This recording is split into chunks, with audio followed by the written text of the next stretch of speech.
إن الحمد لله نحمده ونستعينه ونستغفره ونعوذ بالله من شرور أنفسنا ومن سيئات أعمالنا من يهده الله فلا مضل له ومن يضلل فلا هادي له وأشهد أن لا إله إلا الله وحده لا شريك له وأشهد أن محمدًا عبده ورسوله أما بعد فإن خير الحديث كتاب الله وخير الهدي هدي محمد صلى الله عليه وسلم وشر الأمور محدثاتها وكل محدثة بدعة وكل بدعة ضلالة وكل ضلالة في النار فأعوذ بالله من الشيطان الرجيم بسم الله الرحمن الرحيم يا أيها الذين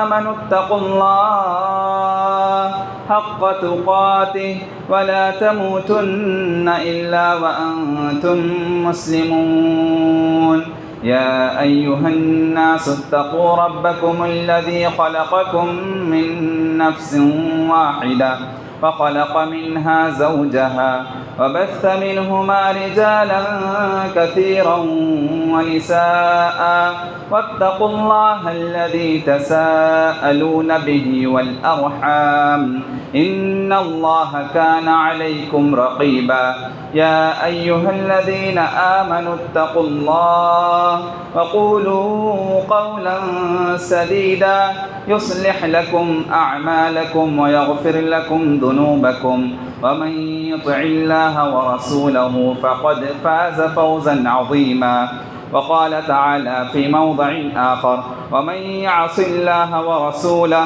ويتعد حدوده يدخله نارا خالدا فيها وله عذاب مهين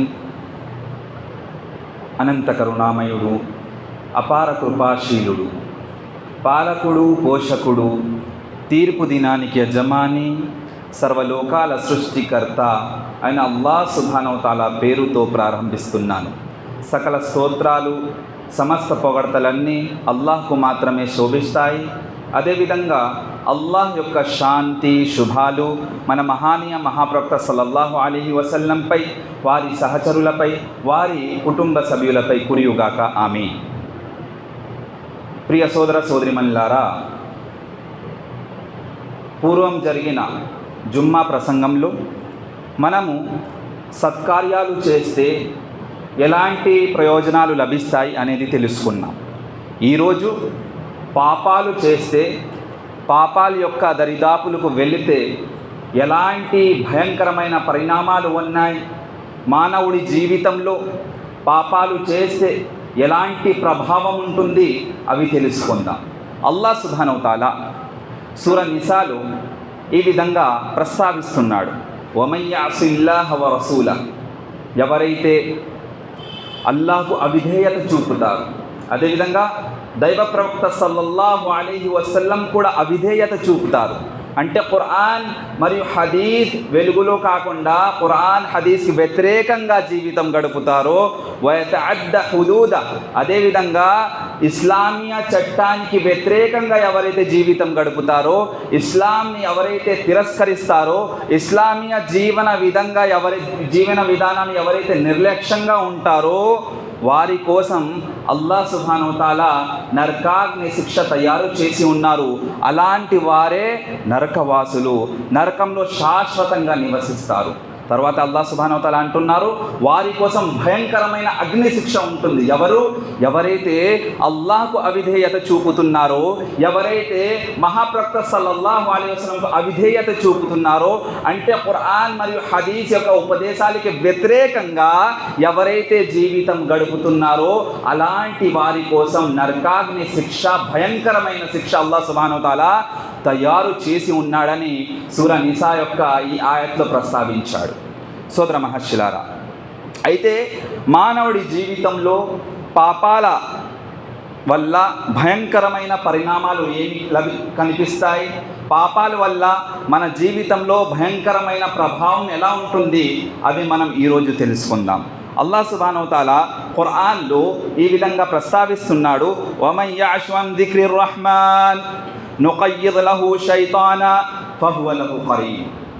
అల్లాహ్ సుబ్హానహు వ తఆలా అంటున్నారు, ఎవరైతే పాపాలు చేస్తూ జీవితాన్ని కొనసాగిస్తారో అలాంటి వారి జీవితంలో నేను వారి కోసం శైతాన్ను ఫ్రెండ్షిప్లా చేసేస్తాను. వాడి వెనకాల శైతాన్ని పెట్టేస్తాను. శైతాన్ యొక్క ప్రభావం వాడి జీవితంలో ఉంటుంది. శైతాన్ ఎలా అనుకుంటే అలా వాడుకుంటాడు వాడిని. అంటే మన జీవితంలో మనము గనక పాపాలు చేస్తూ జీవితం గడిపితే శైతాన్ని అల్లాహ్ సుబ్హానహు వ తఆలా మన వెనక్కి పెడతాడు. ఆ శైతాన్ ఏం చేస్తాడు, ఇష్టం వచ్చినట్టు ఆడి ఇష్టమే ప్రకారంగా మమ్మల్ని నడిపిస్తాడు.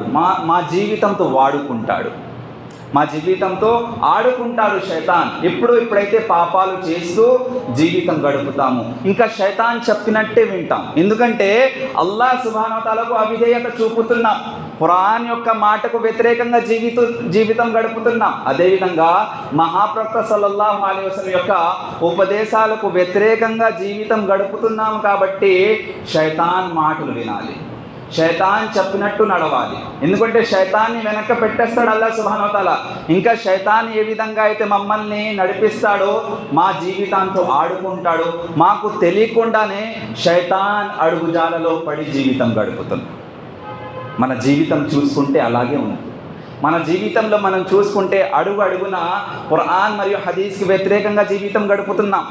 మన లైఫ్ స్టైల్ అంతా ఖురాన్ హదీస్కి ఆపోజిట్గా నడుస్తుంది. కారణం ఏమిటంటే మా వెనకాల శైతాన్ ఉన్నాడు. శైతాన్ అనేవాడు బద్ధ శత్రువు, అదుపు ముబీన్. ఖురాన్లో చెప్పబడింది శైతాన్ అనేవాడు బద్ధ శత్రువు అన్నమాట, పెద్ద శత్రువు. ఈ భూప్రపంచంలో అదేవిధంగా పరలోకంలో సర్వలోకంలో మానవుడికి బద్ధ శత్రువు ఎవడైనా ఉన్నాడంటే శైతాన్. అలాంటి బద్ధ శత్రువు మన వెనకాల అల్లాహ్ సుబ్హానహు వ తఆలా పెట్టేస్తాడు. మన జీవితంలో శైతాన్ యొక్క ప్రభావం ఉంటుంది. ఎప్పుడైతే మనము అల్లాహ్ సుబ్హానహు వ తఆలాకు అవిధేయత చూపుతామో పాపాలు చేస్తూ జీవితం గడుపుతాం.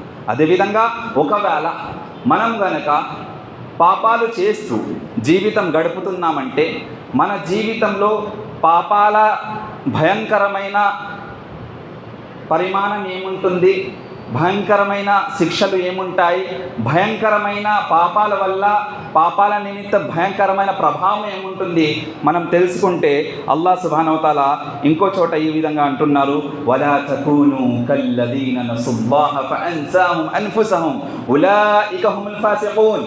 అల్లాహ్ సుబ్హానహు వ తఆలా సూరా హష్ర్లో ఈ విధంగా ప్రస్తావిస్తున్నాడు, ఓ ప్రజల్లారా మీరు ఆ జాతి వారిగా అయిపోకండి. ఎవరైతే అల్లాహ్ సుబ్హానహు వ తఆలాను మర్చిపోయి జీవితం గడిపారు, అల్లాహ్ సుబ్హానహు వ తఆలా యొక్క ఉపదేశాలకు వ్యతిరేకంగా జీవితం గడిపారు, ఇస్లామీయ చట్టానికి వ్యతిరేకంగా జీవితం గడిపారు, అల్లాహ్ సుబ్హానహు వ తఆలాని మర్చిపోయి నిర్లక్ష్యంగా జీవితం గడిపారు, అల్లాహ్ సుబ్హానహు వ తఆలా అలాంటి వారిని, ఆ జాతి వారిని ఏం చేశారు, స్వయంగా వారి లక్ష్యాన్ని వారు మర్చిపోయేలా చేశాడు. ఒకవేళ మనము గనక పాపాలు చేస్తూ జీవితాన్ని కొనసాగిస్తే అల్లాహ్ సుబ్హానహు వ తఆలా మన జీవిత లక్ష్యాన్ని మర్చిపోయేలా చేస్తాడు. మన జీవిత లక్ష్యం ఏమిటి? దైవ ఆరాధన, అవునా కాదా? నిజ దైవ ఆరాధన, లా ఇలాహా ఇల్లల్లాహ్ అంటాం. అంటే అల్లాహ్ తప్ప నిజ ఆరాధ్యుడు ఎవరూ లేరు అంటాం. అంటే ఎక్కడైతే నిజ దైవ ఆరాధన వస్తుందో అక్కడే మనం షిర్క్కి పాల్పడి ఉంటున్నాం. నిజ దైవ ఆరాధన పట్ల నిర్లక్ష్యం చూపుతున్నాం, అవిధేయత చూపుతున్నాం. మన జీవితంలో ఎన్నో ఖురాన్ మరియు హదీస్కి వ్యతిరేకంగా పనులు చేస్తున్నాం, పాపాలు చేస్తున్నాం. జీవిత యొక్క లక్ష్యము మనం మర్చిపోయి జీవితం గడుపుతున్నాం. మన జీవితంలో ఆరాధన లేదు, మన జీవితంలో ప్రార్థన లేదు. కారణం ఏమిటంటే మనం చేసే పాపాల యొక్క ప్రభావం చూడండి మన జీవితంలో ఎలా ఉందో. మనం అల్లాహతో దూరం అయిపోతున్నాం, దైవ మార్గంతో దూరం అయిపోతున్నాం, మసీదుల నుండి దూరం అయిపోతున్నాం. రంజాన్ అయింది, మసీద్తో మన కనెక్షన్ కట్. రంజాన్ అయిపోయింది, మసీదులో నమాజీలు కనిపించటం లేదు, నమాజ్ నెలకొల్పే వారు కనిపించటం లేదు. మనం కేవలం రంజాన్ ముసల్మాన్ కింద జీవితం గడుపుతున్నాం. నిజంగానే మనం విశ్వాసి అయ్యి ఉంటే, అల్లాహ్ సుబ్హానహు వ తఆలా పైన దృఢ విశ్వాసం అయ్యి ఉంటే, మన జీవితం యొక్క చివరి శ్వాస వరకు నమాజ్ నెలకొల్పే వారము. కానీ మనం సీజనల్ ముసల్మాన్. ఏ విధంగా అయితే సీజన్ ఫ్రూట్స్ వస్తాయో, ఫలాలు వస్తాయో. ఫర్ ఎగ్జాంపుల్ సమ్మర్ వచ్చింది, సమ్మర్లో మనం చూసుకుంటే మామిడి పండ్లు వస్తాయి. వేరే సీజన్లో మనకి కనిపించవు, మెయిన్ సీజన్ సమ్మర్. అదేవిధంగా ముస్లిం యొక్క జీవితం కూడా మనం చూసుకుంటే సీజన్లో ప్రార్థన చేస్తున్నాం, నమాజ్ కూడా సీజన్తో కేటాయించుకున్నాం. మనం రంజాన్ వస్తేనే నమాజ్ పాటిస్తాం, రంజాన్ వస్తేనే దాన ధర్మాలు చేస్తాం, రంజాన్ వస్తేనే ప్రార్థనలు చేస్తాం. అంటే సీజన్ ముసల్మాన్ కింద జీవితం గడుపుతాం. సోదర మహర్షులారా, అల్లాహ్ సుబ్హానహు వ తఆలా అంటున్నారు, ఒకవేళ మీరు గనక పాపాలు చేస్తూ జీవితాన్ని కొనసాగిస్తే మీ జీవిత లక్ష్యం ఏంటో తెలియకుండా చేసేస్తాను. మన జీవిత లక్ష్యం దైవ ఆరాధన, కానీ ఆ దైవ ఆరాధన కూడా చేసే సౌభాగ్యం కల్పించటం లేదంటే మనం చేసే పాపాల యొక్క ప్రభావం మన జీవితంలో ఉన్నాయి. కావున సోదర మహర్షులారా, మనం మసీద్ ఎంత దూరం అవుతున్నామో పాపాల నుండి అంత దగ్గర అవుతాము. పాపాల నుండి దూరంగా ఉండాలంటే మసీద్ దగ్గర అవ్వాలి. ఎందుకంటే మసీద్ దగ్గర అవుతే ఆటోమేటిక్గా ప్రార్థన చేస్తాము, ఆటోమేటిక్గా దైవ ఆరాధన చేస్తాము, ఆటోమేటిక్గా మనం నమాజ్ నెలకొల్పుతాము. ఇన్న స్వలాత తన్హా అనిల్ ఫహషాయి వల్ మున్కర్. ఎన్నైతే నైతికత రుగ్మతలు ఉన్నాయో, పాపాల యొక్క దరిదాపులు ఉన్నాయో, ప్రతి పాపాల యొక్క దరిదాపుల నుండి నమాజ్ అనేది రక్షిస్తుంది అని అల్లాహ్ సుబ్హానహు వ తఆలా యొక్క వాగ్దానం. కానీ మన జీవితంలో మసీద్తో మన కనెక్షన్ లేదు, నమాజ్తో మన కనెక్షన్ లేదు. కావున పాపాల యొక్క దరిదాపుల్లో పడిపోవడం చాలా సౌలభ్యం అయిపోయింది. మనకి సత్కార్యాలు చేయడం చాలా కఠినంగా అనిపిస్తుంది, పాపాలు చేస్తున్నాం చాలా సౌలభ్యం అయిపోయింది. పుణ్యం చేద్దామంటే, సత్కార్యం చేద్దామంటే ఏదో బాధగా ఉన్నది. గురువుగారు మాటికి నమాజ్ నెలకొల్పండి అని చెప్తూనే ఉంటారు, అయినా నమాజ్ స్థాపన లేదంటే ఏంటి? నిర్లక్ష్యం, అశ్రద్ధత చూపటం. ఇలాంటి వారిని అల్లాహ్ సుబ్హానహు వ తఆలా అంటున్నారు, మీరు గనక ఖురాన్ మరియు హదీస్ ఉపదేశాల పట్ల నిర్లక్ష్యంగా జీవితం గడిపితే, ఏ విధంగా అయితే మీరు నా ఉపదేశాలని మర్చిపోయి జీవితం గడుపుతున్నారో, నేను మీ జీవిత లక్ష్యాన్ని మర్చిపోయేలా జీవితం గడిపే సౌభాగ్యాన్ని ప్రసాదిస్తాను. ఇప్పుడు అంతే, మన జీవితం అలాగే ఉంది. దైవ ఆరాధన మర్చిపోయి జీవితం గడుపుతున్నాం. రంజాన్ అయింది, రంజాన్ అయిన తర్వాత రోజా లేకుండా, అదేవిధంగా నమాజ్ లేకుండా జీవితం గడుపుతున్నాం. దాన ధర్మాలు చేయకుండా జీవితం గడుపుతున్నాం, సత్కార్యాలు చేయకుండా జీవితం గడుపుతున్నాం, మసీద్తో దూరమయ్యి జీవితం గడుపుతున్నాం. కారణం ఏంటి? రంజాన్ అయిన తర్వాత పాపాల సీజన్ మొదలైంది. రంజాన్లో సత్కార్యాలు సీజన్ వచ్చింది, అల్హమ్దులిల్లా. అందరూ కూడా సత్కార్యం చేయడంలో చాలా శ్రద్ధత చూపారు, చాలా ఉత్సాహంగా అనేక రకమైన సత్కార్యాలు చేయడానికి సిద్ధపడ్డారు. కానీ రంజాన్ ఎప్పుడైతే పూర్తయిందో, రంజాన్ నెల తర్వాత పాపాల సీజన్ మొదలైంది. అనేక మహాపాపాలకి గురైపోతున్నాము, మహాపాపాలకి దరిదాపులకి వెళ్ళిపోతున్నాము. కానీ కనీసం నేను మహాపాపం చేస్తున్నానని ఆ ధ్యాస కూడా ఉండటం లేదు. అదేవిధంగా సోదర మహర్షులారా, అల్లాహ్ సుబ్హానహు వ తఆలా అంటున్నారు, ఒకవేళ గనక మీరు గనక పాపాలు చేస్తూ జీవితాన్ని కొనసాగిస్తే మీ ఆర్థిక వ్యవస్థను దుర్భరమై చేస్తాను, ఆర్థిక వ్యవస్థను బలహీనంగా చేస్తాను. మీకు ఫినాన్షియల్ ఇష్యూస్ వస్తాయి, ఫినాన్షియల్ క్రైసిస్ వచ్చేస్తుంది మీ లైఫ్లో. మన జీవితంలో ఫినాన్షియల్ క్రైసిస్ ఉందా లేదా? ఆర్థిక పరంగా మనం బలహీనంగా ఉన్నామా లేదా? ఫినాన్షియల్ ఇష్యూస్ మన జీవితంలో ఉన్నాయా లేవా? ఆర్థిక పరంగా మనం బాధపడుతున్నామా లేవా? అనేక ఇబ్బందులు మన జీవితాల్లో ఉన్నాయా లేవా? అనేక కష్టాలు, అనేక సమస్యలు మన జీవితంలో ఉన్నాయా లేవా? కారణం చూసుకుంటే మనం చేస్తున్న పాపాలు. అల్లాహ్ సుబ్హానహు వ తఆలా అంటున్నారు, మీ జీవితంలో మీరు చేసే పాపాల నిమిత్తం ఇబ్బందులు వస్తాయి, ఆపదలు వస్తాయి, ఆర్థిక బలహీనకు మీరు గురవుతారు. అల్లాహ్ సుబ్హానహు వ తఆలా అంటున్నారు, వమన్ అ'రద అన్ దిక్రీ ఫఇన్న లహు మঈషతన్ దంకా. మీరు గనక ఖురాన్ మరియు హదీస్ యొక్క ఉపదేశాలు ఏదైతే ఉన్నాయో దాని పట్ల నిర్లక్ష్యంగా ఉంటూ ఖురాన్ హదీస్ ఏదైతే ఇస్లామీయ చట్టం ఉందో దానికి వ్యతిరేకంగా మీరు జీవితం గడిపితే, నన్ను మర్చిపోయి జీవితం గడిపితే మీ ఆర్థిక వ్యవస్థను నేను దుర్భరమై చేస్తాను, ఆర్థిక వ్యవస్థను బలహీనం చేసేస్తాను. జీవితాల్లో కష్టాలు ఉంటాయి, ఆపదలు వస్తూనే ఉంటాయి, సమస్యలు వస్తూనే ఉంటాయి. ఒక సమస్య ఎండ్ అవుతే రెండో సమస్య, ఒక ప్రాబ్లం ఎండ్ అయిందంటే ఇంకో ప్రాబ్లం, ఒక టెన్షన్ ఎండ్ అయిందంటే ఇంకో టెన్షన్ వచ్చేస్తుంది. కారణం ఏంటి? మనం జీవితంలో మనం చేసే పాపాలు. సోదర మహర్షులారా, ఇది ప్రాపంచిక జీవితంలో శిక్ష ఏంటి? పాపాలు చేస్తున్నాం కాబట్టి అల్లాహ్ సుబ్హానహు వ తఆలా ఆర్థిక వ్యవస్థను బలహీనం చేస్తున్నాడు. ఆర్థిక ఇబ్బందులు వస్తున్నాయి, ఆర్థిక సమస్యలు వస్తున్నాయి, ఫినాన్షియల్ ప్రాబ్లం వస్తున్నాయి. అదేవిధంగా పరలోక శిక్ష ఏమిటంటే అల్లాహ్ సుబ్హానహు వ తఆలా అంటున్నారు, వనహ్షురుహు యౌమల్ ఖియామతి ఆమా. పరలోకం నాడు అల్లాహ్ సుబ్హానహు వ తఆలా తీర్పు దినం నాడు గుడ్డి వాణిగా చేసి లేపుతాడని. అప్పుడు మానవుడు ప్రశ్నిస్తాడు అల్లాహ్ సుబ్హానహు వ తఆలాని, ఓ ప్రభు, ప్రపంచంలో నువ్వు నాకు కంటిని ప్రసాదించావు కదా, చూపుతో నేను మొత్తం ప్రపంచాన్ని చూసేవాడిని కదా, ఇప్పుడు ఏంటి గుడ్డివాణిగా చేశావు అంటాడు.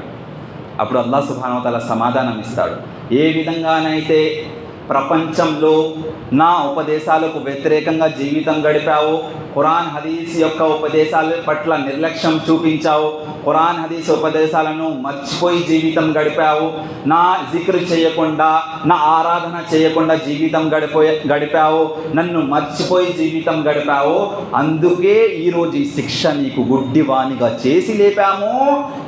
ఆ రోజు ప్రపంచంలో నన్ను మర్చిపోయి జీవితం గడిపావు, ఈరోజు నేను నిన్ను మర్చిపోతాను. అల్లాహ్ సుబ్హానహు వ తఆలా కరుణా దయ చూపడు తీర్పు దినం నాడు. కారణం ఏంటి? మనం జీవితంలో మనం చేసే పాపాలు. సోదర మహర్షులారా, అదేవిధంగా మనం ఒకవేళ మన జీవితంలో పాపాలు చేస్తూ జీవితాన్ని కొనసాగిస్తున్నామంటే ఇంకో భయంకరమైన పరిణామం, ఇంకో భయంకరమైన ప్రభావం మన జీవితంలో ఏముంటుందంటే, అల్లాహ్ సుబ్హానహు వ తఆలా ఏదైతే అనుగ్రహాలు ప్రసాదించి ఉన్నాడో దాన్ని తొలగించేస్తాడు, రాబోయే అనుగ్రహాలను కూడా ఆపేస్తాడు. దీనికి ఆధారం ఏంటి? ఆదం అలైహిస్సలాం యొక్క కథ ప్రతి ఒక్కరికి తెలుసు. అల్లాహ్ సుబ్హానహు వ తఆలా సూరా బకరాలో అంటున్నారు, వకుల్నా యా ఆదము ఉస్కున్ అంత వజౌజుకల్ జన్న వకులా మిన్హా రగదన్ హైతు షి'తుమా వలా తక్రబా హాదిహి షజరత ఫతకూనా మినద్ జాలిమీన్. ఆదం అలైహిస్సలాం, హవ్వ అలైహిస్సలాం అల్లాహ్ సుబ్హానహు వ తఆలా సృష్టించిన తర్వాత స్వర్గ నివాసం కల్పించాడు, స్వర్గంలో ఉంచిన తర్వాత మీరు స్వర్గంలోనే నివసిస్తూ ఉండండి, కానీ జాగ్రత్తగా ఉండండి, ఆ చెట్టు దరిదాపులు కూడా వెళ్ళకండి అన్నారు. కానీ మధ్యలో శైతాన్ వచ్చేసాడు. శైతాన్ వచ్చేసి మాయాజాలంలో పెట్టి, శైతాన్ యొక్క మాయాజాలంలో పడి ఆదం అలైహిస్సలాం, హవ్వ అలైహిస్సలాం ఏం చేశారు? ఆ చెట్టు సమీపానికి వెళ్ళి ఆ ఫలాన్ని తిన్నారు. అల్లాహ్ సుబ్హానహు వ తఆలాని వ్యతిరేకించారు, అల్లాహ్ యొక్క ఉపదేశాన్ని వ్యతిరేకించారు. అల్లాహ్ సుబ్హానహు వ తఆలా స్వర్గ నివాసం నుండి బయటికి తీసేశాడు, భూప్రపంచంలో పడివేశాడు.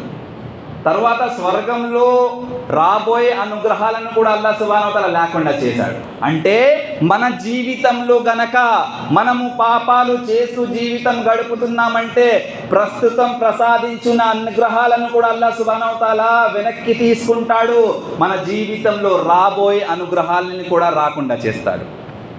అంతే కదా, ఆదం అలైహిస్సలాం, హవ్వ అలైహిస్సలాంకు స్వర్గాన్ని ప్రసాదించాడు, స్వర్గంలో అనేక అనుగ్రహాలను ప్రసాదించాడు. ఇక్కడే జీవితం కొనసాగించండి అన్నాను, కానీ ఆ చెట్టు దగ్గరికి మాత్రం వెళ్ళకండి అన్నారు. కానీ మధ్యలో శైతాన్ యొక్క మాయాజాలంలో పడి, శైతాన్ యొక్క అడుగుజాలలో పడి ఆదం అలైహిస్సలాం తప్పు చేశారు, పొరపాటు జరిగింది, పాపం జరిగింది. అల్లాహ్ సుబ్హానహు వ తఆలా వెంటనే ఆ జన్నత్ నుండి, స్వర్గం నుండి భూప్రపంచంలో పంపించాడు. అంటే ఉన్న అనుగ్రహాలు పోయాయి, రాబోయే అనుగ్రహాలు కూడా ఆగిపోయాయి. మన జీవితంలో కూడా అల్లాహ్ సుబ్హానహు వ తఆలా ఏదైనా అనుగ్రహం ప్రసాదించి ఉన్నాడంటే మనం పాపాలు చేస్తే ఆ అనుగ్రహాన్ని వెనక్కి లాక్కుంటాడు. తర్వాత మన జీవితంలో ఫ్యూచర్లో రాబోయే అనుగ్రహాలు ఏదైతే ప్రసాదించాలనుకుంటున్నాడో దాన్ని కూడా ఆపేస్తాడు. కాబట్టి సోదర మహర్షులారా, మన జీవితంలో ఎల్లప్పుడూ కూడా అల్లాహకు విధేయత చూపుతూ, మహాప్రవక్త సల్లల్లాహు అలైహి వసల్లంకు విధేయత చూపుతూ, ఖురాన్ మరియు హదీస్ వెలుగులో సత్కార్యాలు చేస్తూ జీవితం గడిపితే ఇహలోకంలో పరలోకంలో అల్లాహ్ సుబ్హానహు వ తఆలా సాఫల్యాన్ని కేటాయిస్తాడు. సోదర మహర్షులారా, అదేవిధంగా మన జీవితంలో మనం పాపాలు చేస్తూ జీవితం గడిపితే మన జీవితంలో భయంకరమైన పరిణామం, భయంకరమైన ప్రభావం ఏముంటుందో మనం తెలుసుకుంటే దొరకబోయే జీవన ఉపాధిని కూడా అల్లాహ్ సుబ్హానహు వ తఆలా కోల్పోయేలా చేస్తాడు. ఎలాగంటే మహాప్రవక్త సల్లల్లాహు అలైహి వసల్లం అన్నారు, ఇబ్నే మాజా యొక్క హదీస్ సంఖ్య 90, మహాప్రవక్త సల్లల్లాహు అలైహి వసల్లం అంటున్నారు, వ ఇన్న రజుల లియుహ్రము రిజ్క బి ఖతీఅతి యఅమలుహా. ఒకవేళ మానవుడు గనక పాపాలు చేస్తూ ఉంటే వాడి జీవన ఉపాధితో కూడా కోల్పోతాడు. అల్లాహ్ సుబ్హానహు వ తఆలా మంచి బిజినెస్ కేటాయించి ఉంటారు, ప్రసాదించి ఉంటారు. మంచి బిజినెస్లో కూడా ప్రాఫిట్ వస్తూనే ఉంటుంది. కానీ ఎప్పుడైతే ప్రాఫిట్ వస్తూ ఉంటుంది, ఇంకా ప్రాఫిట్ రావాలని ఏం చేస్తాడు వీడు? శైతాన్ అడుగుజాడలో పడి, శైతాన్ మాటల్లో పడి, శైతాన్ మాయాజాలంలో పడి ఇంట్రెస్ట్ తీసుకుంటాడు. ఫినాన్షియల్ కార్పొరేటివ్ బ్యాంక్ దగ్గర వెళ్ళి ఇంకా ఇంట్రెస్ట్ తీసుకుంటారు, ఇంకా లోన్ తీసుకుంటాడు. ఇప్పటి వరకు హలాల్ బిజినెస్ చేశాడు, ఇప్పటి వరకు ధార్మిక సమ్మితమైన బిజినెస్ చేశాడు, మంచి ప్రాఫిట్లో ఉంది బిజినెస్. కానీ ఎక్కడైతే శైతాన్ మాట విన్నాడు, శైతాన్ ఏమన్నాడు? ఇంత ప్రాఫిట్ సరిపోదు, ఇంకా మంచి ప్రాఫిట్ కల్పించాలంటే ఇంట్రెస్ట్ తీసుకో, బిజినెస్ లోన్ తీసుకో. ఇక్కడ హరాం పని చేశాడు, నిషేధించబడిన పని చేసేశాడు. తర్వాత ఏదైతే బిజినెస్లో ప్రాఫిట్ ఉన్నదో వెంటనే బిజినెస్ కిందకి జారిపోతుంది, లాస్ అయిపోతుంది. వీడు ఏమనుకున్నాడంటే లోన్ తీసుకున్నాను, ఇంట్రెస్ట్ భారం ఉంది కాబట్టి లాస్ అవుతుంది అనుకుంటాడు. కాదు, అక్కడ హరాం పని చేశాడు కాబట్టి, లోన్ తీసుకున్నాడు కాబట్టి, ఇంట్రెస్ట్ తీసుకున్నాడు కాబట్టి లభించే ప్రాఫిట్ కూడా లాస్ అయిపోయింది. అంటే ఏదైతే జీవన ఉపాధిని అల్లాహ్ సుబ్హానహు వ తఆలా కల్పించి ఉన్నాడో, ఒకవేళ పాపం చేస్తే ఆ జీవన ఉపాధిని కూడా అల్లాహ్ సుబ్హానహు వ తఆలా వెనక్కి లాగేసుకుంటాడు. సోదర మహర్షులారా, అదేవిధంగా ఉదాహరణకు చెప్పాలంటే బిజినెస్ డీల్ కాబోతుంది, నెక్స్ట్ వీక్ బిజినెస్ డీల్ ఉంది. ఒక షేర్ మార్కెటింగ్లో బిజినెస్ డీల్ చేశాను. కాకపోతే ఆ బిజినెస్ డీల్ చేసే ముందు ఏదైనా మహాపాపం చేశామనుకోండి, ఆ బిజినెస్ డీల్ మనకి తెలియకుండానే ప్రాఫిట్ వచ్చే డీల్ వెంటనే క్యాన్సిల్ అయిపోతుంది. మనకు అర్థం కాదు, ఏంటి మంచి డీల్ అది ఎలా క్యాన్సిల్ అయిపోయిందని. అది క్యాన్సిల్ ఎందుకు అయిందంటే మన జీవితంలో మనం చేసే పాపాల యొక్క ప్రభావం. కాబట్టి అల్లాహ్ సుబ్హానహు వ తఆలా మన జీవితంలో మనం చేసే మన జీవన ఉపాధిలో మనం చేసే బిజినెస్లో అల్లాహ్ సుబ్హానహు వ తఆలా శుభాలు ప్రసాదించాలంటే ధార్మిక సమ్మితమైన బిజినెస్ చేయాలి, హలాల్ బిజినెస్ చేయాలి. అల్లాహ్ సుబ్హానహు వ తఆలా పైన దృఢ విశ్వాసంతో బిజినెస్ చేస్తే అందులో శుభాలు ప్రసాదిస్తాడు. ఒకవేళ హరాం బిజినెస్ చేస్తే ఏదైతే జీవన ఉపాధి ప్రసాదించి ఉన్నాడో అందులో కూడా దౌర్భాగ్యమైన పరిస్థితిని అల్లాహ్ సుబ్హానహు వ తఆలా తెచ్చేస్తాడు. సోదర మహర్షులారా, అదేవిధంగా ఒకవేళ మనం పాపాలు చేస్తూ జీవితాన్ని కొనసాగిస్తే ఇంకో దౌర్భాగ్యమైన విషయం, ఇంకో భయంకరమైన మన జీవితంలో ప్రభావం, భయంకరమైన పరిణామం ఏముంటుందంటే కుటుంబ సమస్యలు, ఫ్యామిలీ రిలేషన్షిప్ ప్రాబ్లమ్స్ వచ్చేస్తాయి, ఫ్యామిలీ ఇష్యూస్ వస్తాయి. అదేవిధంగా బిజినెస్ లాస్ అయిపోతుంది, అనేక కష్టాలు వస్తూనే ఉంటాయి, ఆపదలు ఎదురవుతూనే ఉంటాయి, ఇబ్బందులు అధికంగా కలుగుతూనే ఉంటాయి. కారణం ఏమిటంటే మనం చేసే పాపాలు. మనకి అర్థం కాదు, ఇప్పుడు చూసిన మంచి బిజినెస్ ప్రాఫిట్లో ఉంది, మంచి కోటేశ్వరుడు వాడు, కానీ మనశ్శాంతి లభించదు, టెన్షన్స్లో ఉంటాడు, ప్రాబ్లం ఉంటాడు, అనేక ఆర్థిక సమస్యలు ఉంటాయి, financial crisis, financial problems, financial issues. అంతేకాదు లేని వ్యాధులకి గురవుతాడు, అనారోగ్యంతో పాల్పడి ఉంటాడు. కారణం ఏమిటంటే వాడు చేసుకునే పాపాలు చేస్తే అనేక ఇబ్బందులు వస్తాయి, అనేక సమస్యలు వస్తాయి. ఆర్థిక సమస్య, సామాజిక సమస్య, అదేవిధంగా ఇంట్లో ఫ్యామిలీ మెంబర్స్లో వచ్చే ఇష్యూస్ క్రియేట్ అవుతాయి. కారణం ఏమిటంటే ఇప్పుడు మనం చూసుకుంటే మ్యాక్సిమం ప్రతి ఒక్కరి జీవితంలో ఫ్యామిలీ ఇష్యూస్ ఉన్నాయి. కారణం ఏమిటంటే మనం చేసే పాపాల యొక్క ప్రభావం, మనం చేసే పాపాల యొక్క భయంకరమైన పరిణామం ఇది. అందుకే ఫ్యామిలీ ఇష్యూస్ వస్తున్నాయి, డివోర్స్ అవుతున్నాయి, తలాకులు తీసుకుంటున్నారు, ఖులా తీసుకుంటున్నారు, డివోర్స్ తీసుకుంటున్నారు. ఇవన్నీ ఎందుకు, ఈ సమస్యలు ఎందుకు వస్తున్నాయి?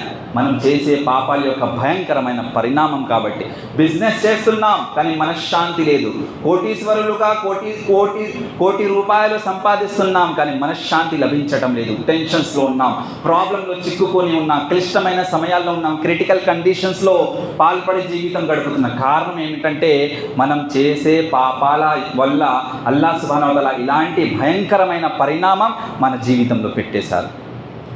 అల్లాహ్ సుబ్హానహు వ తఆలా అంటున్నారు, వమా అసాబకుం మిన్ ముసీబతిన్ ఫబిమా కసబత్ ఐదీకుం వయఫు అన్ కతీర్. మీ జీవితంలో ఏదైతే ఆపదలు వచ్చి ఉన్నాయో, ఏదైతే సమస్యకు గురయ్యి ఉన్నాయి, మీ జీవితంలో ఏదైతే ఆపదలు వస్తున్నాయి, సమస్యలు వస్తున్నాయి, ప్రాబ్లమ్స్ వస్తున్నాయి, టెన్షన్స్ క్రియేట్ అయ్యి ఉన్నాయి, దీనికి కారణం మీరు చేసే ఫబిమా కసబత్ ఐదీకుం, మీరు చేసే పాపాలు మాత్రమే. వయాఫు అన్ కతీర్, కానీ అల్లాహ్ సుబ్హానహు వ తఆలా అమితంగా క్షమించేవాడు కాబట్టి మీరు చేసే అనేక పాపాలను క్షమించేస్తున్నాడు. ఎన్నో పాపాలు చేస్తాం కానీ ప్రతి పాపాన్ని నిమిత్తం అల్లాహ్ సుబ్హానహు వ తఆలా మమ్మల్ని శిక్షించడం మొదలుపెట్టడం కండి జీవితం కష్టమైపోతుంది, జీవితం కొనసాగించడం చాలా దుర్భరమైపోతుంది. కానీ అల్లాహ్ సుబ్హానహు వ తఆలా అనేక పాపాలను క్షమించి ఏదో ఒక పాపం నిమిత్తం అల్లాహ్ సుబ్హానహు వ తఆలా పట్టుకుంటున్నాడు, సమస్యలు పడేస్తున్నాడు, లేకపోతే అనేక ఇబ్బందులు కలిగిస్తున్నాడు. చివరిలో అల్లాహ్ దుఆ ఏమనగా, అల్లాహ్ తాలా మనందరినీ ఖురాన్ మరియు హదీస్ వెలుగులో సత్కార్యాలు చేస్తూ అల్లాహ్ సుబ్హానహు వ తఆలాకు విధేయత చూపుతూ, మహాప్రవక్త సల్లల్లాహు అలైహి వసల్లంకు విధేయత చూపుతూ, అల్లాహకు విధేయత చూపుతూ జీవితాన్ని కొనసాగించే సౌభాగ్యాన్ని ప్రసాదించుగాక. ఆమీన్.